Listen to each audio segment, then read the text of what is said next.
Content ক্রিয়েটরদের সবচেয়ে এবং আলোচিত বসার কথা বসস্থান ডাকাতিয়া নদীর তীর পাশে যে ঐতিহাসিক যে স্মৃতি বিজড়িত জমিদার বাড়ি, সেই ঘরে জন্মগ্রহণ করেছিলেন এই ফয়জুল হোসেন চৌধুরানীকে নিয়ে আমি একটি গান তৈরি করছি। সেই গান দিয়ে আপনাদের শোনাচ্ছি। ডাকাতিয়ার নদীর পারে লাকসাম নবাব বাড়ি, ডাকাতিয়ার নদীর পারে লাকসাম নবাব বাড়ি, সেই বাড়িতে বসত করে মহিয়সী এক কন্যা, জমিদার আহমদ আলীর কন্যা নবাব ফয়জল নেসা চৌধুরানী।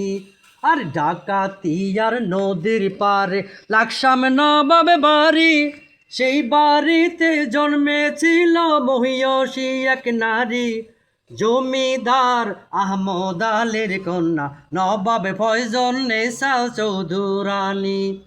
ফয়জল নেসা জন্মেছিলেন 1834 সালে,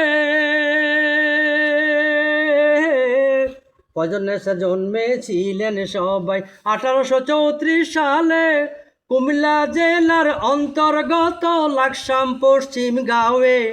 জমিদার আরফান নেসার কন্যা নবাব ফয়জল নেসা চৌধুরানী। ফয়জল নেসার পতি জমিদার সৈয়দ মোহাম্মদ গাজী, আরশাদুন্নেসা বদরুন্নেসা সেই বংশেরই বাতি, জমিদার আহমদ আলীর কন্যা নবাব ফয়জল নেসা চৌধুরানী।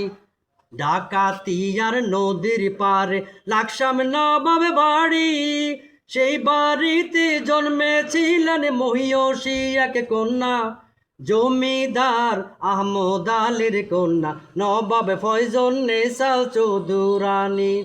ফয়জল নেসা শিক্ষার জন্য গড়েছিলেন প্রতিষ্ঠান, মুক্ত মাদ্রাসা, হাসপাতাল আরো এতিমখানা, ডাকাতিয়ার পাশে গড়েছিলেন নবাব ফয়জল নেসা কলেজ ভূমি। আর ব্রিটিশ ভারতের প্রথম মহিলা নবাব ফয়জল নেসা চৌধুরানী,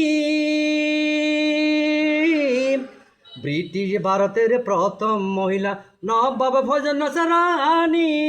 মহারানী ভিক্টোরিয়া তাকে দিলেন নবাব উপাধি, জমিদার আহমদ আলীর কন্যা নবাব ফয়জল নেসা চৌধুরানী।